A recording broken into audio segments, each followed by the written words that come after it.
What's New 802? I'm Becca Hammond, and you're listening to Vermont Talks. Vermont Talks may include graphic or explicit content. Listener discretion is advised.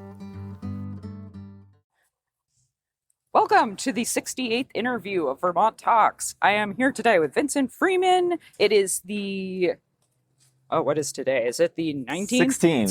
16th of May in 2026, and we are at the North Branch Cafe in Montpelier, Vermont. And Vincent Freeman. Welcome, Vincent. Vincent's the owner of the Underground, the recording studio and listening room in Randolph, Vermont. He is a full-time audio engineer who's been working with and supporting musicians since moving to Vermont from Germany in 2012. Very cool. We're going to talk about that. Yeah. The Underground Recording Studio won the 2025 Seven Daisies title of Best Recording Studio, and the Listening Room has been a Seven Daisies finalist 4 years in a row. And you are helping orchestrate Make Music Vermont, an annual music holiday celebrated across the world on June 21st of this year. Welcome, and Vincent. every year. Every year. Is it always the 21st? Always the 21st. Okay, good to know. We'll get to all that. Okay, this is really cool. There's so much to talk about. Yeah. I'm really grateful that you drove up to meet me and I drove down to meet you. Yes. And that we're making this work on the street today. So on a beautiful spring day after yesterday it was cold and wet and unpleasant, and here we are. Perfect spring day. Yeah, bright and sunny. And we're getting to sit outside. I've never recorded outside. This is the first time I've done this. Glad to be here for it. I think it's going to be great. Okay, so let's start with you. This is because I didn't realize you came from Germany until I just read that right now. You came from Germany in 2012, and I'm guessing you were already working in music at that point. Well, so I graduated from high school in 2012. Okay. So working in music, not necessarily, but that was the start. Born and raised in Germany, went to school there. I was actually an exchange student to the Randolph, Vermont High School in 10th grade for a semester. And that kind of got me introduced to the Randolph community and also various musicians already at the time. But it was kind of around then actually that I started getting interested in audio and recording and all that. I was in a ska punk band in like middle school, high school in Germany. Awesome. What did you play? First drums, and then after that exchange semester, the keyboardist had switched over to drums to my dismay. And so I switched over to saxophone, which still works great in a ska punk band. We were an 8-piece over incredibly impressive for such a young group of people to actually keep that together. We did, and there were slightly different arrangements, but it was always 8 people. So like sometimes we had 2 guitarists, sometimes we had a 4-piece horn section. We never had all of those elements at the same time because like the bassist also played trombone and the pianist also played drums and so on and so forth. That was like my best band experience. Also played through the different like high school bands and orchestras at my school. It was in like middle school, high school. I always blur those terms because in Germany you don't really have middle school and high school. It's like 6th through 12th grade. Yeah, that makes sense. I did a 2-week internship at a recording studio nearby that was extremely inspirational. And so I think that sort of really like jump-started the idea of I want to do this for the rest of my life. Oh, that's awesome. That's really cool that you were... I find that a lot of people who love music as adults, they kind of know it's so young. So I always have to ask, like you were already working with it. You might not have been officially working yet, but you were already doing it. Yeah, no, I recorded the first acoustic EP in Germany, like probably in 2012, right before moving here. And so I moved to the States with 1 microphone and a 4-channel interface. Nice. And the rest is history.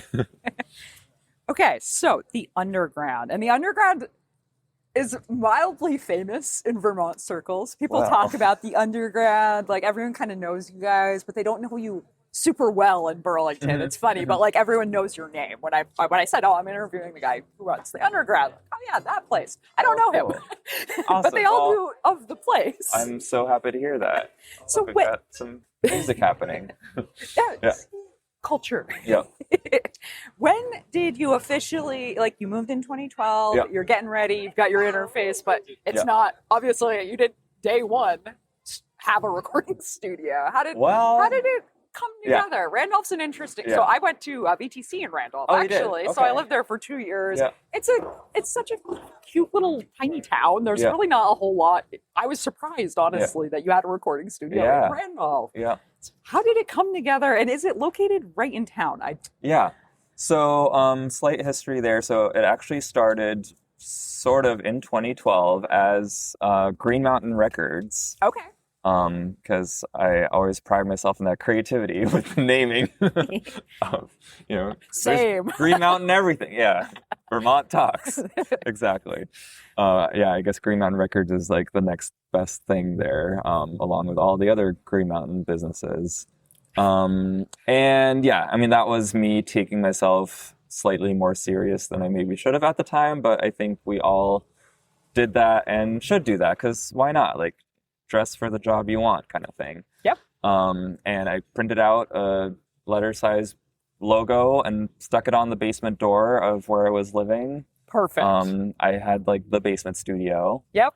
And it was Freeman Records. That's awesome. So I started recording friends, mostly just like acoustic guitar and vocals at the time. With your four input interface? With one microphone. Nice. Which then grew to 4 microphones after I went to the, quick plug, Guitar Center grand opening in Williston. That's funny. Dating myself there. Right, when it came, was it Daddy's Junkie Music before that I don't know. Guitar? That was like funny. pretty much when I moved here. I somehow like got an email or saw an ad about the Williston grand opening. Big deal. Guitar Center. Yeah. I was like, I'm going to be there. And I was there opening day, and I got their deal for 2 condenser mics. Nice. I had the Rode NT1A, which a lot of people started with at that time. And then I got 2 more that were great for recording like stereo guitar. Also ended up using them as overheads, but we don't need to get that technical. And then the cool thing about like being a creative person, artist, freelancer, whatever, I didn't consider myself anything yet at the time, is once you record someone and someone else hears it, they also want you to record them. Yes. And that is literally how I've built my business over the last 14 years. It's like ripples in a pond starting something, especially with creative people. Yeah. There's so many in Vermont, and we're so happy to find other people who can help us out, who are interested. Yeah, it's a cool network. Especially like that musician community in Vermont. Like I didn't really know at the time when I got started, but a really big project for me, I think it was actually then in 2013 or so, maybe 2014, was the band Coquette that sadly don't exist anymore. But they were Randolph-based, a prog rock band, and they played as a different like acoustic band at a bar in Randolph. And I went and brought my camera and a microphone to like film their entire set, even though I didn't know them. And afterwards was like, hey, is it cool if I like post this on YouTube? And also, do you want to record music sometime? And they were like, well, we actually have this other band that we would love to record. And so like I was so green behind the ears, if that's a saying, green to recording. That I think that's a German saying now. I was going to say, I think you combine, because it isn't wet behind the ears. So in Germany, I think you say green behind the ears, but... Awesome. Yeah. I learned something. Green and wet behind the ears is a very gross imagery. I was going to say, something's growing behind the ears. Well, I also have a green thumb, but that's a whole different conversation. But anyway, I think the fact that I recorded them and that we went ahead and did what I would call an album. They call it an EP. It was 8 songs, like 40-minute runtime. The lines are so oddly blurred. It was an album. They just like didn't want to call it that. Yeah. They were like, we want to like be more professional when we record our debut album. But, that then was like the portfolio piece, I think, that I got to learn or got to meet a lot more musicians through those releases, and they played out a bunch, and so a lot of people knew them, and therefore then knew the work that I had done. But then it took a few more years until I transitioned to the underground as the business, and so it was like 2018, 2019 when I did this rebrand. So up until then, I was working out of various bedrooms, basements, doing wherever you can find. Yeah, doing the home studio thing, and built my equipment base, my skills for sure. I didn't go to college for any of this, all self-taught. So I binged all the YouTube videos and read a few books and. What DAW do you use? Out of curiosity. I use Logic. Okay, yeah. cool. Yeah, so like in 2010, I bought a Mac Mini. Nice. That came with GarageBand, and so I started on that. And yeah, then it was kind of in the maybe 2015 that I switched over to Logic and have done that ever since. And yeah. It's very industry standard. Yeah. That's it. There's a handful it's one of them. the industry standards. Yeah. I never got the point to like pay a monthly subscription for Pro Tools. No, it's like, I bought Logic once and I haven't paid for it since, and I'm very happy with that. Yeah, exactly. And whatever DAW works best for you. That's it. If it feels intuitive and it feels good, I don't judge anyone for anything. Yeah, I used Audacity for a long time. I always educate musicians on that too. They're like, oh, but like if I record in this different DAW, like can you mix my music? I'm like, yeah, I just need the multi-tracks and then we're good to go. But yeah, so I think it was 2018 that I moved into the underground. So the underground is in downtown Randolph on 24 Pleasant Street, and it is the basement of the Trillium building, which is behind Weebird Bagel Cafe. Okay. All right, so you are right in downtown. Right as downtown as you get, like just off of Mason in Randolph. I always call it downtown Randolph, just like I lived in downtown West Braintree, which is like just a road with houses on either side. Yeah. But yeah, so that I started renting at first, which was like the super cool opportunity. It was like financially manageable, and to have like my own space. Kind of the hang up was that my ex and I had bought a house, but there wasn't any room there for me to have that home studio really. Like I had like the bedroom, which was my mixing setup, but I couldn't even fit a drum kit in there comfortably. Yeah. And so, yeah, it perfectly worked out that I got this space. And so the studio still to this day is a 400 square foot live room and a 200 square foot control room with like a giant window between the two. That was already there. That's very awesome. Conveniently. That's just what you want. Just what you want. Yeah. It's not 2 panes of glass, which is what you really want, but it gets the job done. It has gotten the job done for almost 10 years now. Yeah. And so then in 2021, I purchased this basement condo from the previous owner that I had been renting from. He had owned that basement for about 20 years, he and his wife. And they actually had like shows happening, like community friend gigs down there. Like that's where this band, the Party Crashers, who still exists to this day, got their start. They played down there, and they and their friends would invite people to the underground. And so again, me with my very creative naming ideas, I was like, what if I rebrand as the underground? So I did that in 2019.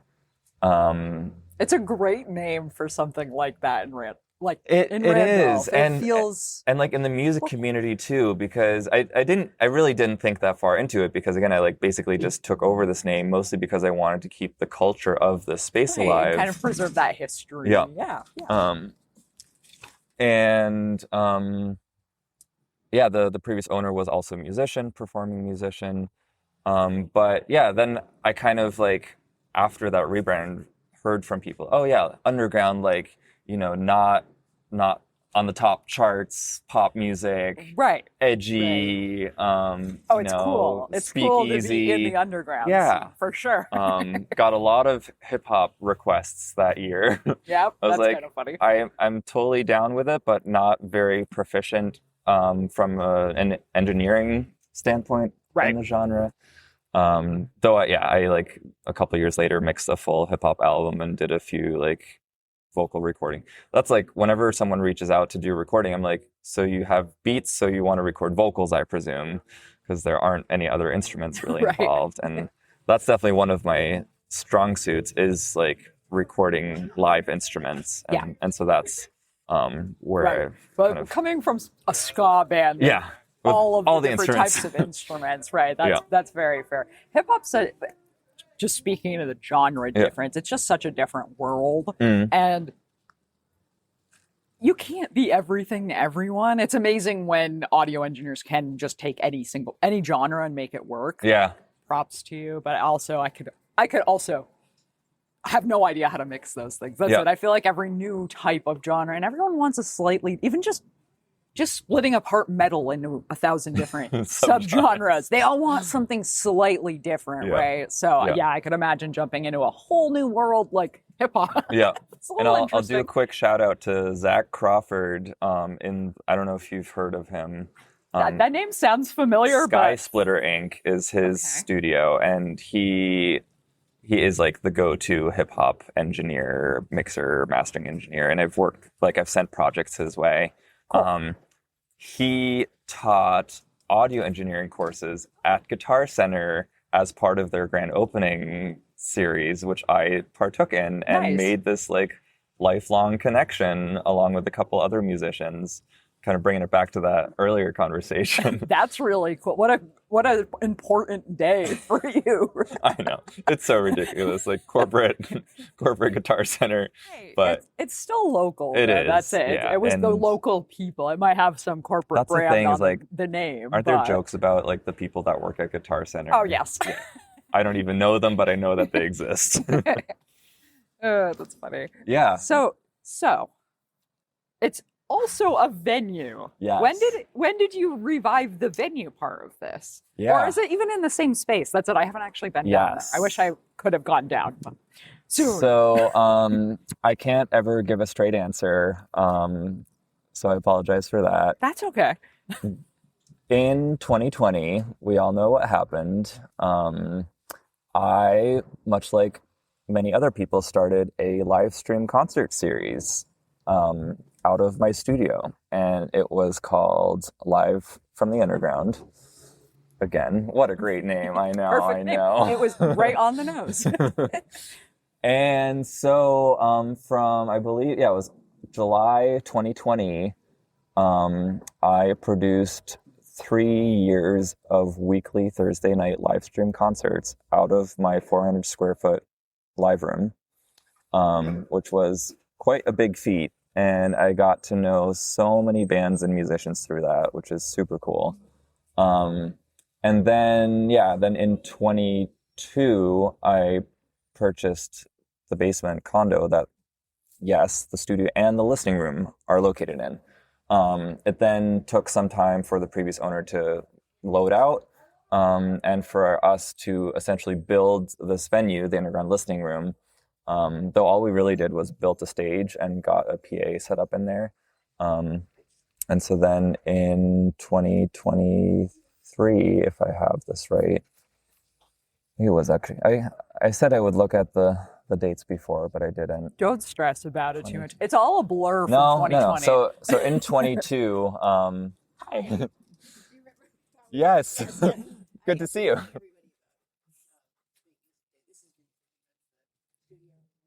Amazing. I'm on a podcast talking about Make Music Day. Good to see you. That's awesome. Even though we're in Montpelier. Hey, that's a great connection, though. That was Joy from the Vermont Department of Libraries that I spoke to on Wednesday about Make Music Vermont. So we'll touch on that some more. This is my 4th day in a row talking about Make Music Vermont. Hey, it's coming up. We'll have to maybe cut this around. I apologize. That's okay.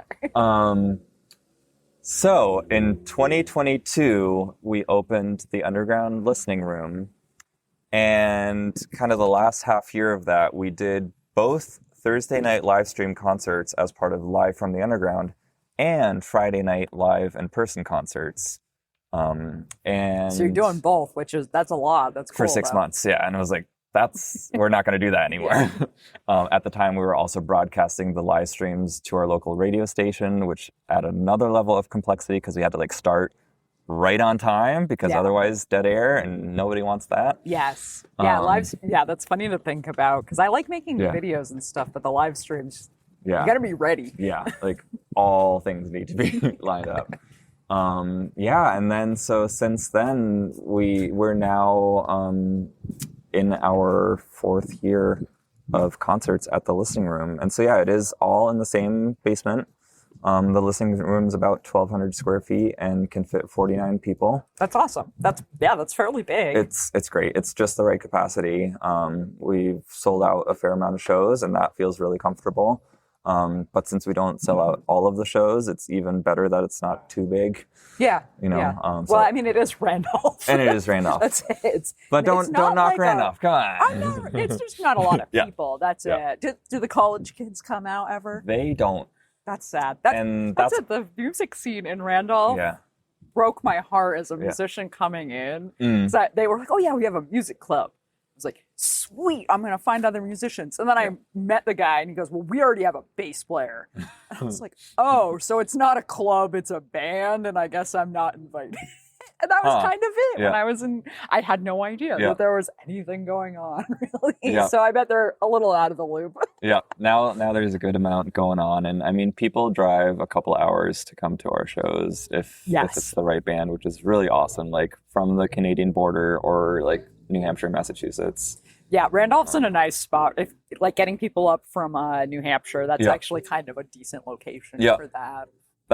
Like for the venue and the studio definitely too, like to just be 5 minutes off of I-89. It's so convenient. Yes. To just hop on the interstate and then you're there. Yeah. Yes. And do you get a lot of bands from, this is just a random aside, do you get a lot of bands from out of state? Mostly they're based in Vermont. There are a few bands that I've worked with that like grew up in the area and therefore then brought their bandmates to the studio from like New York or so. Right. And then as far as performing bands, we do get some touring bands. But in the studio for now, it's mostly still Vermont bands. Fair. And there's so many Vermont bands. Like, that's it. You have an infinite supply of music. It's ridiculous. Like, my parents were among the folks that were like, recording studio in Vermont? Are you sure? It's like, yeah.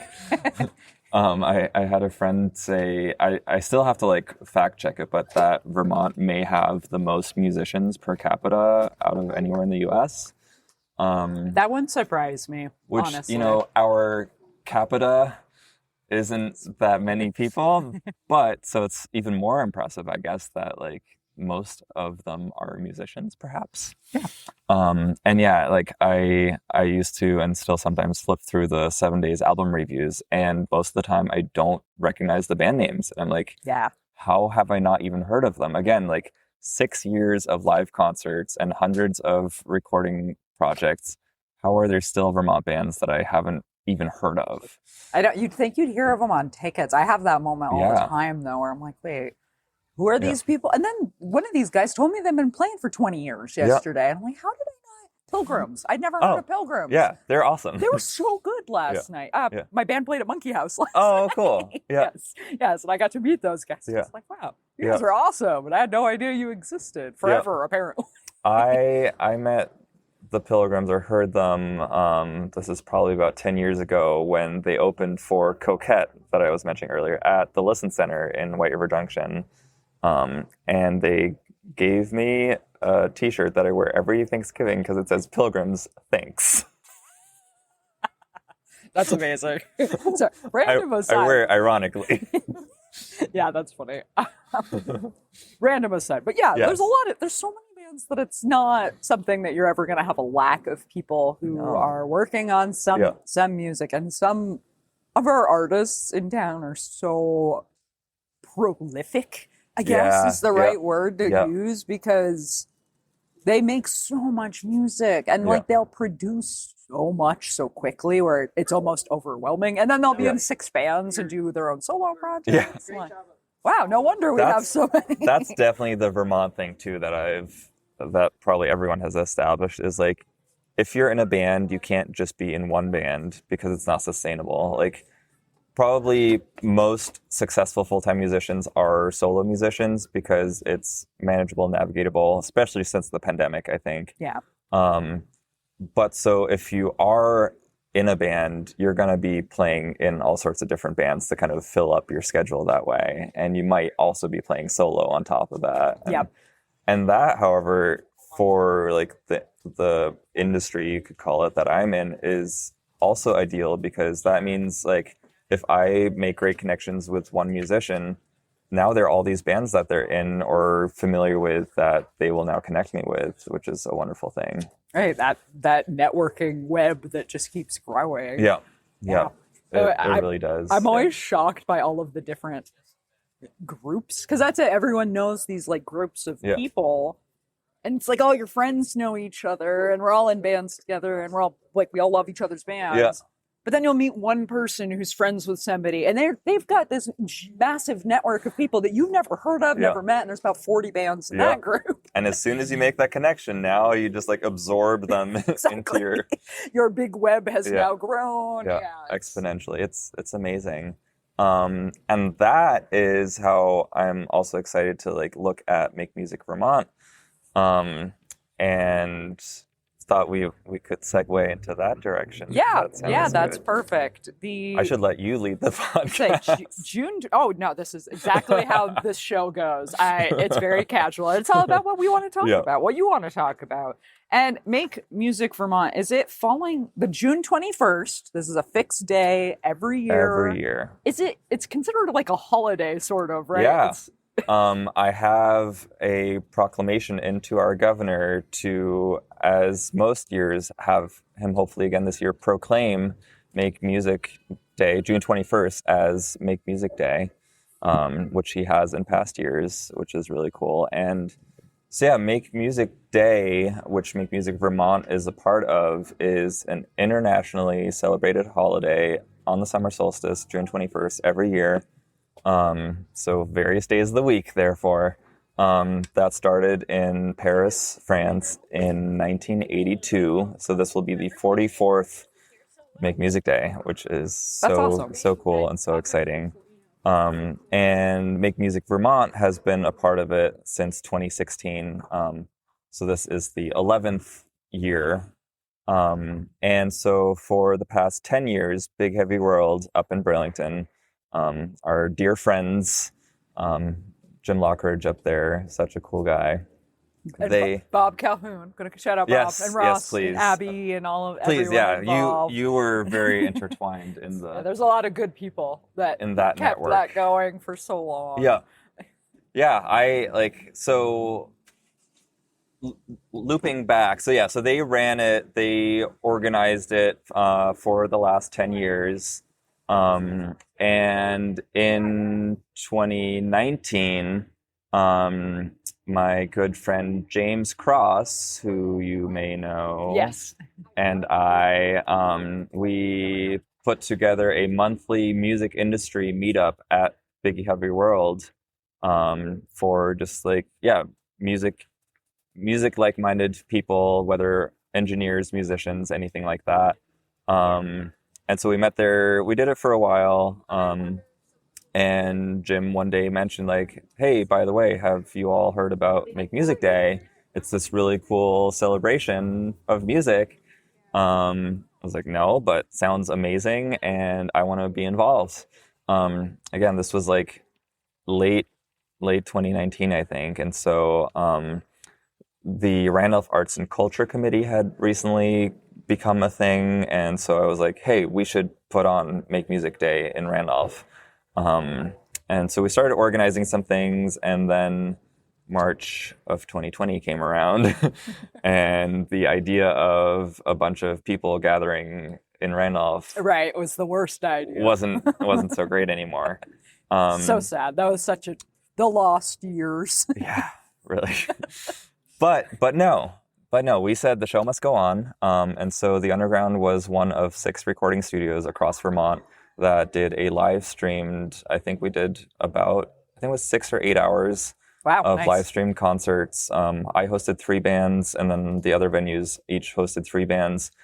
And we somehow all figured out how to make a continuous live stream from all across the state into one live stream work. That's awesome.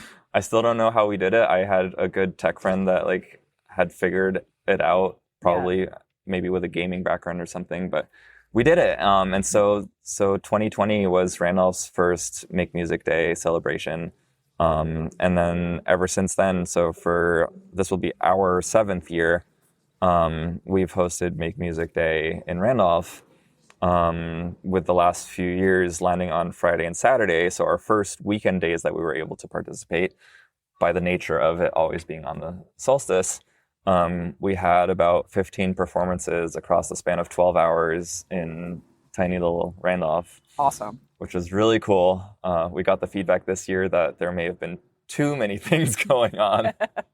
There's a lot to organize. Organizing bands and booking is a whole beast of a thing, which anyone who's done any party organizing kind of knows that there's a lot going on. Yeah. But organizing bands in particular feels a little like herding cats. They're quite the folk.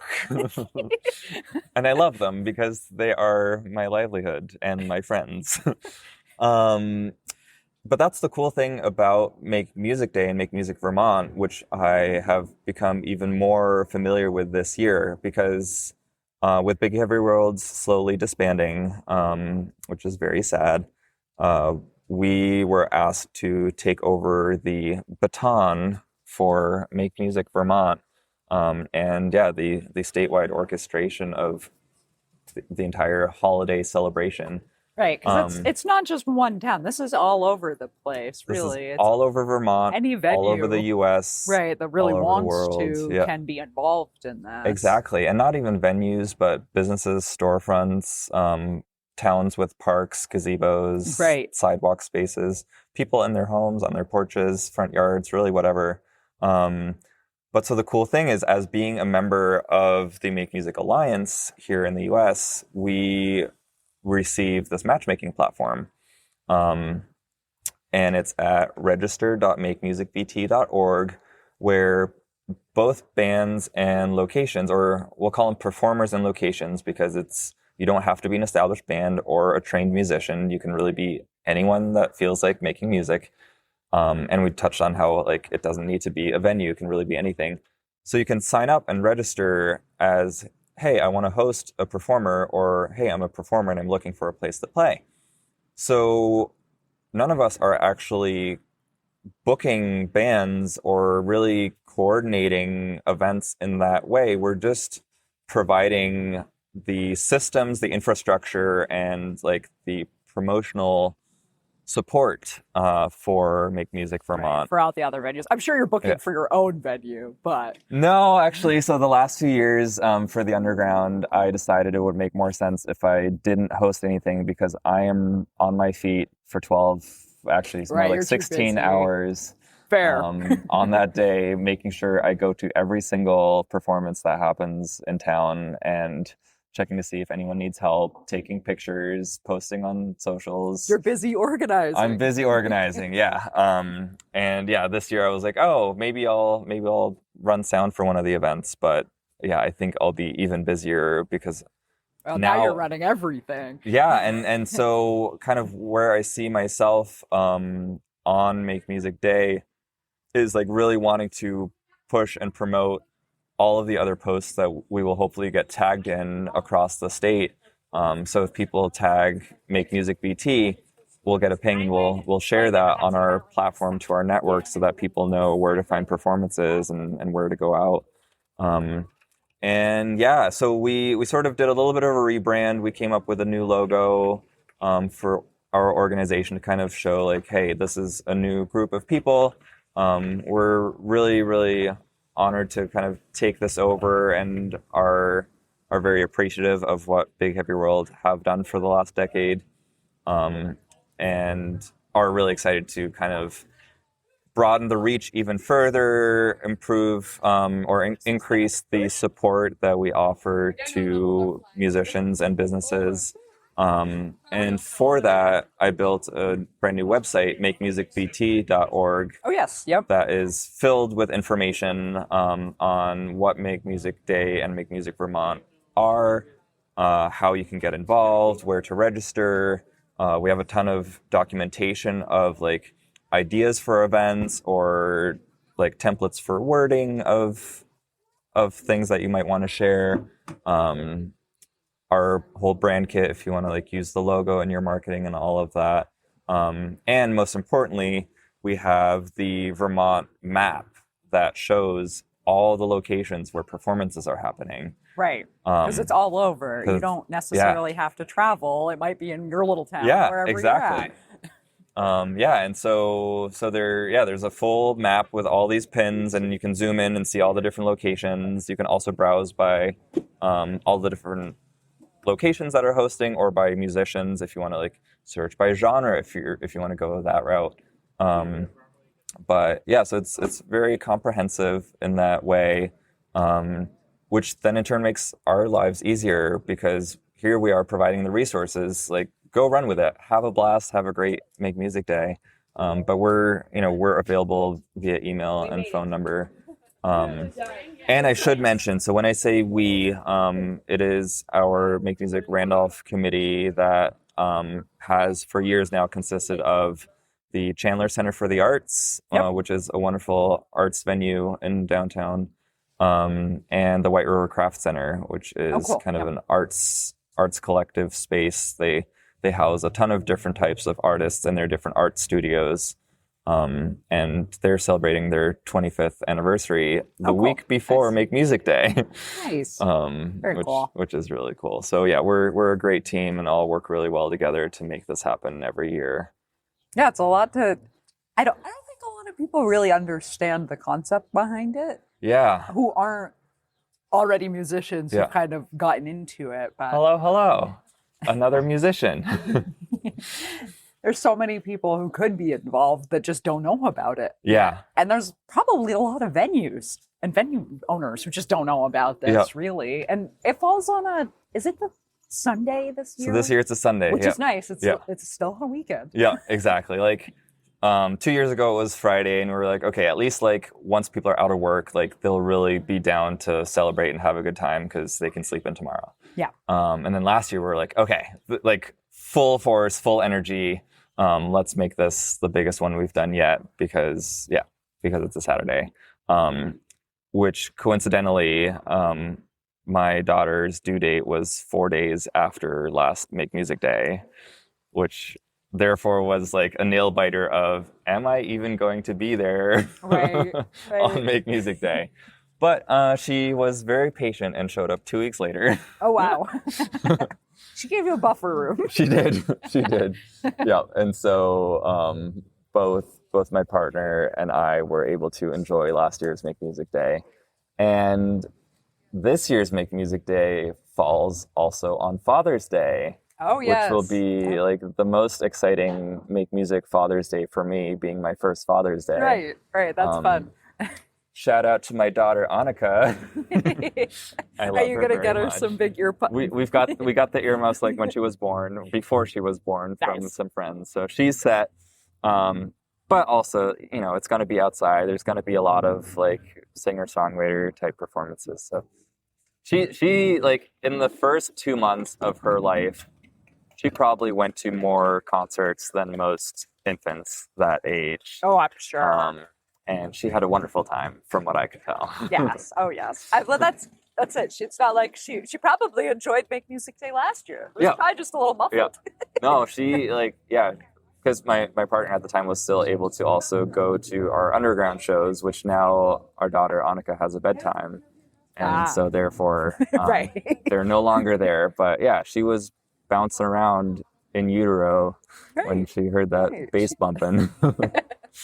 Hey, they say that babies can hear those things. Mm-hmm. I don't know how we prove this, but... Oh, I believe it. Me too. Yeah. That's it. You can feel the bass. Yeah, definitely. Oh, that's awesome. Okay, so I'm not sure how long we've been talking. I'm sure forever, because... Okay, we got 51 minutes on this, but we were about 10 minutes. So we're about 40 minutes in. Yeah. That's a decent amount of time. Yeah. But this is such a cool thing. So the musicians... You already plugged the makemusicvt.org. .org? .org. .org. Very important. Not .com. .org. Correct. Yeah. we ourselves aren't a nonprofit organization, but the Chandler Center for the Arts is our fiscal agent for this. Okay. So yeah, they've been a very crucial part in Make Music Day in Randolph in the past, and are basically the leading organization for Make Music Vermont now. I wouldn't call myself a for-profit, but I don't make a lot of profit, but I'm technically for-profit, especially with the listening room. Yes, the legal entities around all these things get really important for something like this, because that's it. It's not. Is there any sort of, like, the musicians go to makemusicvt.org, same with the venue owners, but you go there, you put in your email, you put in your name, genre? Yeah, so on our website itself, you basically get redirected to the Make Music Alliance's matchmaking platform, so we don't host that locally, but that's semantics. So the Make Music matchmaking platform, you create an account, and then at that point you have the option to create a profile, either a venue profile or a performer profile. And then there are actually quite a few options that you can fill out there. So you have your name, your website, your bio, all of your social links. This year they also added the option to add links to SoundCloud tracks or YouTube videos, so that venues and then also people on Make Music Day can learn more about what you're all about before going to check you out. And they designate the time span during which they would like to perform that day, kind of their own availability. They can also say where they're based in Vermont. And so that way venues might see, like, oh, we might not necessarily reach out to a performer that's from somewhere completely else, even though, as we know, musicians will drive. We're going to drive all over the state.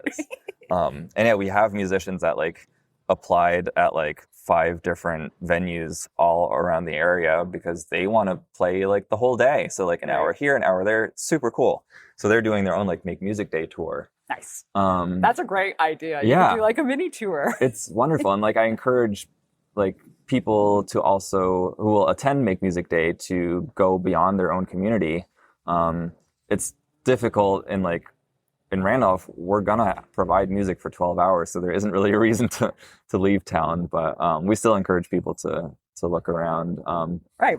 And and then for venues, for locations, they again can add a description about their venue, all of their socials and all that, and then they designate a duration during which they want to host musicians, whether it's their business hours or they might extend hours or something. Yep. And then once you create those profiles, if you complete your musician profile, you then get the long list of locations that are looking for places, and vice versa. If you create your location profile, here are all the performers that you could That's awesome. book. That's really smart. Yeah. It's a very convenient way to do this. It is. It's wonderful, and I wish we would have access to that year round. I feel I might have to talk to the Make Music Alliance about hey, can you white label this app that you've built? Right. So that we can use it for all of our booking in Vermont. Yes, So, because we'll see. That sounds like just the right system already. Amazing. The infrastructure's already in place. It works really, really well. So as of today, we have 24 confirmed performances across the state. Nice. We actually still have to add a bunch of Randolph ones. There are over 50 performers that are still looking for a place to play, which is amazing. And sadly, only 8 or 10 locations that are accepting performers. So, you can have a bunch of different performers at one location for sure. There's a lot of legwork in getting, because this is almost something where you have to walk into the bars and talk to them about this. Because some of the bars would 100% do this, but that's it. They're busy. Yeah. They're booking a normal gig is a lot of work. Yeah. Just doing the normal day-to-day is a lot of work. And honestly, we're all so busy that a lot of people we're not looking for something new. Yeah.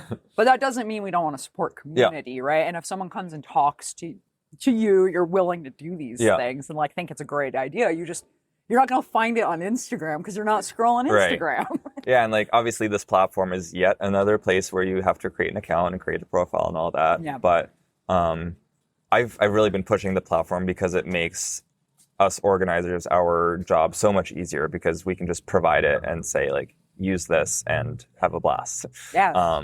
But yeah, definitely like, so there is also an option where if you're a musician and you walk to your local place that you always play and are like, hey, can I play here on Make Music Day? And they say good, then that musician can just create an event versus the two profiles having to match up and all that. Oh, that's awesome. And then it's good to go. I definitely would love this to exist all year round, Yeah. right? Because then you could pick any random day, right? And kind of do the same thing, just exactly. link people and up. just having the map that shows like, here are all the things happening. Like, yeah, that might be another conversation with corporate. Yes. Crossing my fingers for you, because that's that for the bookers and people too. My friend Riley, who's the drummer in We're Here to Kill. Yep. She's doing all the booking for Safety Pin shows, which is very tied to the Oddfellows in Burlington, which I've never been to, but that was like the episode that made me think, hey, I should reach out to you and we should talk. Thank you for reaching out. Well, That's it. The Oddfellows, just wonderful people. And like that love of music to revive that. That was kind of it. They used to do shows like a decade and a half ago and they just kind of fell apart. No one was doing them. The loss of every venue. Let's make somewhere for people to play. And they can fit like 100 people in that space. So it's really nice to have that in Burlington. But bring it back to the booking. That is such hard work to try and find bands to match up, especially because the touring bands say, I'm coming through this day. Yeah. Here's my genre. Who do you got? And right. I have no draw. Right, exactly. Like now you got to find people who are willing to do this, but also try and match the genres so that the bill feels maybe cohesive. A split bill's always fun when they're kind of random, but at the same time, you don't want half the crowd to walk out, which is kind of the risk of a split bill. I sometimes get compliments on like, this was a really interesting like arrangement of bands. And I'm like, yep, it's because it just happened that way. Right, that's who was able to come today. That's who we were able to find. But that's so true, is especially those touring bands of like, hey, we are, they're the ones that like either they heard about the place because of some other band that they know locally, or they Googled venues in Vermont and it popped up, but they're not going to bring anyone. And so it is definitely a heavy lift to like find bands that will sort of guaranteed bring an audience. Right. I imagine Oddfellows might be similar to the Underground in the sense that like we still 4 years in don't have a built-in crowd, which is a bit of a bummer. But it's the nature of it. And so I'm very, very honest with bands. It's like, if you don't bring people, no one will show up to the show. You got to promote it. Yeah. And so if nobody knows you in whatever radius that your fans are willing to travel, they won't. Yes. And yeah, so that's all like as that aside, that's a whole issue. Yes, for everybody who's trying to put shows together. Yeah. So I could see where this sounds awesome. I'm crossing my fingers that we can keep this going. The platform's awesome, but so just Make Music Day and Make Music Vermont as a concept is so amazing. Like the Alliance promotes it in a way too that like these aren't curated events. They're not curated shows. Bands don't have to play their hits and their cover songs because that's what people want. It's like, no, this is about celebrating music, celebrating creativity, celebrating the music community, really. That was something that like Big Heavy World, I thought, did such a wonderful job with, is just advocating for music as like such an important part of Vermont. And I definitely want to help carry that message across the state. And so Make Music Vermont is such a perfect platform for that. So like, let's honor our musicians and our venues and our music community and also the non-musicians. Are you planning to stop by this shop? I would love to. Will you be there? Jeff is going to be over there. Okay. I was just in for a second and David Crone stopped by. Oh, yeah. He mentioned Is he still there? Straight together. I don't think so. I will call him. Yeah. But I think we're going to try and figure out how to do that. Yeah. Well, so you're currently on a podcast. Oh. Welcome. Yeah. Nate from Magic User and Naive Melody here on Vermont Talks. This is Becca. Hi there. Talking about Make Music Vermont. Yeah. So, yes. It's a great place to shoot your podcast. It's amazing how well I can cut out background noise. This is a new experiment and it keeps working. It's I think lots of fun, the actually. walker buys are you down with a quick Yeah, sure. blurb on this? Yeah. If Yeah. you're down with that. Yeah, I don't know if your mic is... have a seat. Yeah. Well, make sure the mics actually pick you up. That's Yeah. it. They do cut out background Yeah. noise really well. That's very but cool. they're 32-bit float, so I can bump you back up. And Nate's not background noise. You're not. you. Exactly. Welcome. Yeah, we're talking about getting bands and venues organized for Make Music Vermont. Cool. Just kind of promoting it because that's 1 month and a week away. Yeah. Ooh. 34 days, but who's counting? Yeah, and Naive Melody has participated in past years. Yeah, we've only been open for a few years, but Yeah. the last 2 years we've just had a really kind of basic outdoor open mic where people could kind of come together and play a few simple tunes together. But I think this year we want to do something a little more organized now that we've got Vincent, who is also a personal friend of the store through his recording. Awesome. Amazing. Say the name again. Naive Melody. Melody, and it's right It's in Right over there. right Naive in Melody Montpelier. Instrument Exchange is the one. Awesome. Exchange. Instrument exchange. Instrument exchange. Let me get that right. Naive Melody Instrument Exchange. That's awesome. So it's actually a small, locally owned music shop. Yeah. That's awesome. Punk band owned shop. The only Yes. one that I'm aware of. Yeah, that's great. Yeah. Awesome. Great to see you. It's fun. Awesome. Cool. We should have like a recording sign Oh, here or something. That would be so funny, Yeah. actually. Or like That hang would be it kinda from the fun. umbrella here. By the way, on air. Yeah.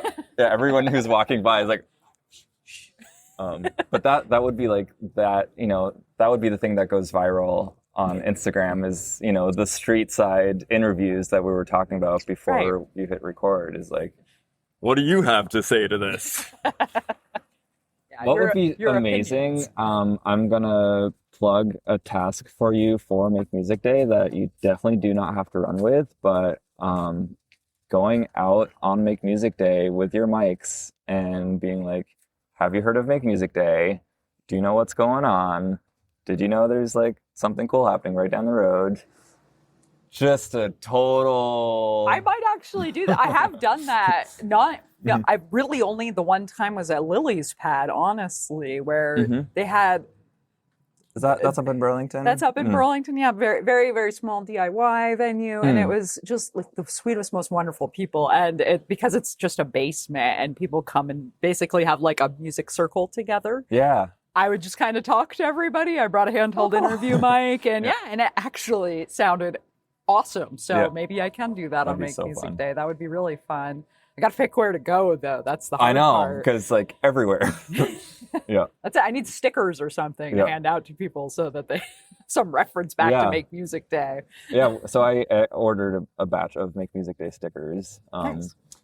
That just reminds me too. One thing that maybe your listeners would be into is I'm urging kind of an Instagram, YouTube reel campaign of musicians filming themselves saying, "This is why I'm excited about Make Music Vermont.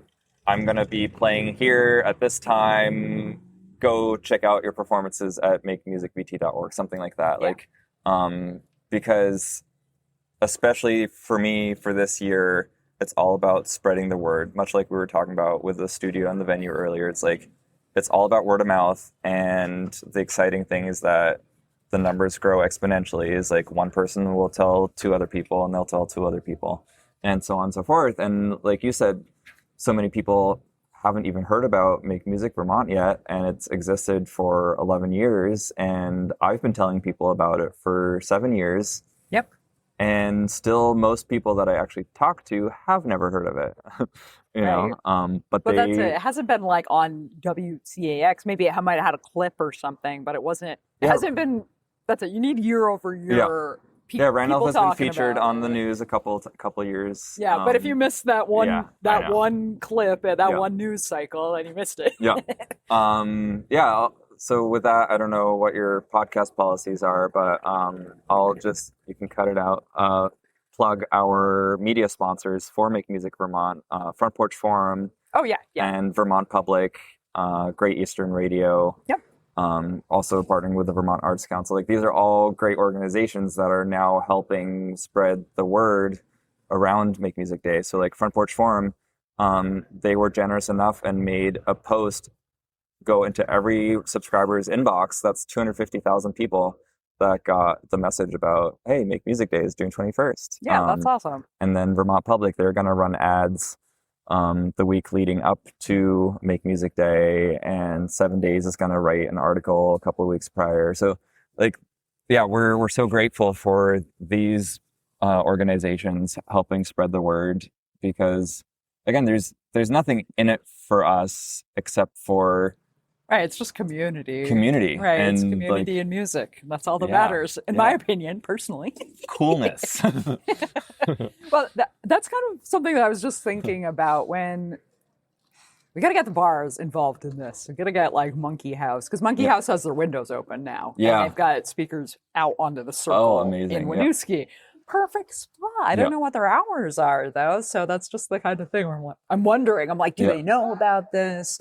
Would they be willing on a Sunday to open up a little early and just let it go all day? Yeah. Because their sound people are actually pretty solid most of the time. Yeah. No, and that's like definitely it's encouraged to have music be outdoors or outdoor facing, because that, again, it makes your whole town or city come alive with music. Obviously indoors totally fine too, but that's really like the idea with Make Music Day, is to be out and about. And yeah, like it means it can be busking, like really anything. And parades too are like a super fun component. Oh, that's an interesting idea. Yeah, I always, the musicians, obviously marching bands, call out to the marching bands. Yeah. Most of them in Vermont are kids, and they're adorable, and I love them. But then we also have the bagpipers come through. Those guys are so cool. Yeah. Then we have the bands that sit on an actual truck, the float or the truck or whatever. Yeah, for sure. You can have anything in a parade. It's fun, right?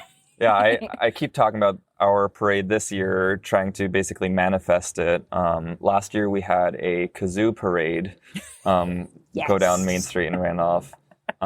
Years ago, our first in-person Make Music Day, our intention was to have a parade go from each site throughout the day. We only had 5 sites that year, so it was manageable. But it rained after the second performance, and the rest was indoors. So definitely having a rain plan for your performances is highly encouraged, because it'd be a shame to have to cancel it. Well, that's why I was thinking someplace with their the windows they can open. That's absolutely perfect, because all the music gear's inside. It's protected if it rains, and even if it does rain, it's still safe. You know, like you don't have to stop and you don't have to change anything. Yeah, and if it's some light rain, a 10x10 pop-up is plenty too. That year, that was dicey. It was thunderstorm, deluge, downpour. Yeah, that's not good. And all the flooding we've had. Yeah. So it's going to be sunny and beautiful this year. I think our very hard winter, we're going to have just a beautiful summer. I think so too. Beautiful spring so far. Yeah, definitely. Especially today. Bringing it back to, shout out to the weather beings. It's absolutely perfect. There's there's some puffy clouds over here, but this isn't overcast. My view. Look at my view. Yeah, just perfect blue. Yeah. Yeah, this is we're at, I think I mentioned we're at the North Branch Cafe, just on the main drag in Montpelier. State Street. State Street. Thank you. I forgot. By the Capitol. Drove by the Capitol building and its golden gleaming shininess, glistening in the spring sun. Yeah, it's a beautiful day, and there's people all over the place too. Yeah, so. Really, really busy today, and I mean, we're just inching towards the longest day of the year. Solstice, Make Music Day. Yeah, so cool. I love that it falls on the solstice. It's just kind of sweet. It's a sweet idea. I hadn't thought of it until I read it, maybe even just this year, that it really is the kickoff to the summer. Yeah, and what a better way to start off summer than music. Celebrating all of our musicians. We might be biased. We might be, but that's it. When we have so many musicians in Vermont, and we're artsy, we're weird, and I love, even if you're not a musician, the amount of people who are best friends with musicians and the artists love the artists, and the artist collabs with the musicians. Yeah, It's always and makes me so happy. And like people who don't like music, period.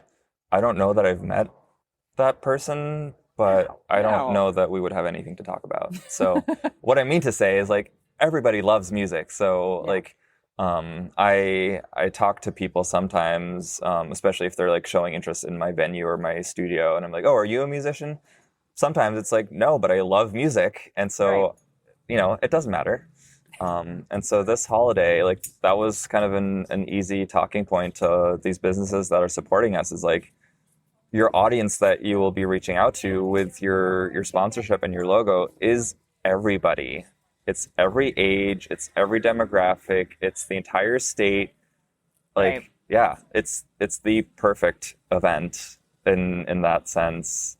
Again, very biased here, but it's such a wonderful, fun event, and it's family friendly. Like now that I'm growing my family, I'm just so excited to have my daughter be a part of Make Music Day and be part of the music community and the scene. Like, you know, we've also talked about all the other music endeavors that I've been involved with and plan to be involved with until forever.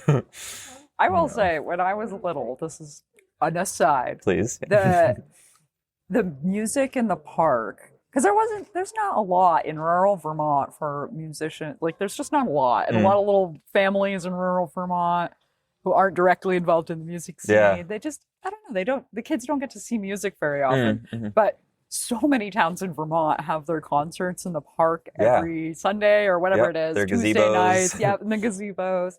And they're so sweet. And the kids, lots of them. The little kids always dance. They're always just having like the best time.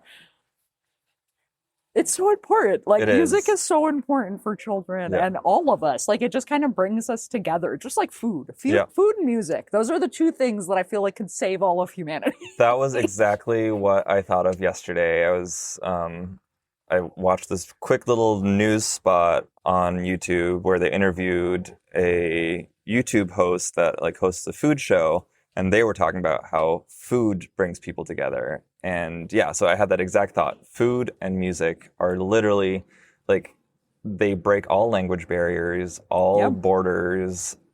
Yeah, it's the perfect. Throw some dance in there with the music, right? There's our trifecta. Right. I was like, you can't call food and music a trifecta, but if you add in dance, there's the trifecta. Right, there it is. It is all, and that's, then you throw the visuals in and you have arts, right? Here's your poster for the event with the food and the music. There's a quartet. Perfect. That's, no one can disagree on that either. Like, no, for sure. It's just like the love of being alive, right? You need a soundtrack in the background. You need to eat some good food. Exactly. And laugh with your friends and your family, and you'll meet so many cool people. Like we were just been talking about. There's so many interesting people you'll meet. And then you'll meet more of them. Yeah. And then you'll know half the state. And I mean, you're getting to meet so many through your podcast here. I understand. Is it music themed? It really isn't, honestly. I love talking to everybody. It's kind of ended up that way in a kind sense. of has. Well, or maybe that's just the ones that I've. That's it. I started as a musician. I've been playing forever. I was in bands in high school, and I played bass when I was 11 years old. I've been playing bass for 22 years. Right? So. I just love music, and I feel like musicians love to talk about music. Yeah. Of anyone, when I reached out and I just said, because when I started the podcast, I said, I'm going to make a community podcast. If you have something cool to talk about, if you have an event, you have organization, if you have a business, an art project, a band, and all the musicians were like, I want to talk about my band. I want to talk about it. And I get handfuls of business owners. Some of the interviews I've done are so interesting that I did not expect to be interesting at all. I thought, we'll talk for 20 minutes. We'll just go over the business details. And then we get into like the cultural aspect of the one that always stands out to me is the 802 hauling. So it's basically like a junk removal service. Okay. This man, I can't remember his name off the top of my head. The sweetest man, though. And we got talking about how he helps a lot of families who are going through either a loss of a family member That makes or sense. they had to move a family member into a nursing home. So like he's providing this service that the family is so stressed out and upset, and he's willing to just come in and help you out. And he's doing it in a like loving, like, just want to help my community. That's He's not wonderful. Yeah. right, and he's not like, because some of these services can massively overcharge, and this man does not come off in that way. He really, truly just wants to help you. And then he turns around and donates to Habitat for Humanity. Amazing. Right, Yeah. and all of these, and it just was such a... So many cool bikers. It was such a just wonderful, unexpected, like, oh wow, the community around this. Yeah. It might seem like such a simple business, but looking down the street here, all of these businesses touch our lives in these ways, and just meeting these people is so much fun for me. Yeah, I'm sure. Yeah. Yeah, and getting to hear those stories, definitely, like you wouldn't otherwise know. And No, I never would have expected that to actually like hit me the way it did, where wow, it isn't just junk, right? Yeah. Because I haven't gone through this personally where, oh, I have to clear out this house. Yeah. But every single thing I pick up is just hurting, right? Because it's your family. Yeah. And he can help you with that, Yeah. which, wow, what a shocking thing for me. So like the culture in Vermont and our community is so strong, and people are just so wonderful here. So not just music focused, anyone who has something to talk about. I wish I could get more visual artists. Yeah. Uh-huh. They tend to be very quiet, I have found. It's hard to find visual artists who really want to talk about their work. So if you know anyone, please let me know. The White River Craft Center would be a place to connect with, because they've got like 20 something, I don't actually know the exact number, but lots of artists that are there and are 3D artists, for there's probably a better term. But I would love to talk to someone who makes sculptures. Yeah. That would be cool. Yeah. See, that's just the kind of thing. And I get so excited about this because I just love Vermont. And we're doing so many cool things. Yeah. And I know we're doing cool things. I just don't know who's doing them. Yeah. So it's fun for me. That's it. I just like talking this is to such people. a great way to get a hold of those people and get them out of the woodworks and get them to talk more. Like I'm really appreciative that you squeezed me into your busy schedule, because I had something important to say before June 21st. Yeah, no, I'm really glad we were able to do this right now so that we can get this out. Because I'll get this out on Tuesday. I'm going to release this next Tuesday. So, and promote it and send this to all of the friends that I have who are musicians as well. So when you all hear this, 1 month left till Make Music Day. Yeah. Oh, that's crazy. That's just 1 month. Well, 1 month and 2 days. 2 days. Close enough. Close enough. I don't know if people tune in right then and there. All over the place. That's it. And that's totally okay. Yeah. I'm appreciative of anyone who listens to any episode, even if it's just one, even if it's just half of one. Yeah. I'm appreciative. Okay. I think we're reaching a natural stopping point. Great. Thank you so much, Vincent. Really fun conversation. Yeah, likewise, Becca. Let's run through your list of the Underground VT, which is theunderground.studio.com. And you also just .studio. Oh, .studio. Yep. Sorry, so just that's my .studio. studio's website. That one. And then you also have your shows, which I'm guessing has an event calendar probably. And that's theundergroundshows.com on that one. And the big guy is makemusicvt.org. So if you want to get involved in this, if you have a venue, which would be really awesome if you've got a venue, and if you're a musician, you're all 100% welcome.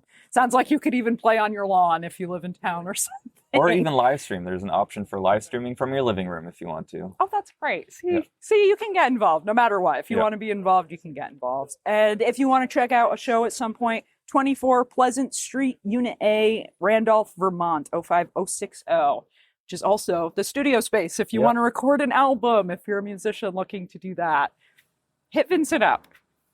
Thank you. Anything else you want to say before we go, Vincent? I think I've said everything and then some. Thank you all for listening. I can talk a lot. Thank you, Becca, for listening. This was a really fun interview, so thank you. Yeah, and I'm glad we got to sit outside. This was such a great place to record this podcast. Great idea. That was Vincent's idea. Great idea. Thank you all. Have a great day, everybody. Thanks so much for listening to the end of the show. Subscribe to Vermont Talks on your favorite podcasting platform. You can find me on YouTube, Instagram, Facebook, all over the web. Contact Becca at vermonttalks.com if you'd like to be interviewed or if you know someone who should be. Thanks so much to Jason Baker for creating the show music. The views and opinions expressed by the guests are those of the individuals and do not necessarily reflect the official policy or position of Vermont Talks. Any content or statements provided by our guests are of their opinion and are not intended to malign any religion, ethnic group, club, organization, company, individual, anyone, or anything. And that's what was new in the 802. Have a great day.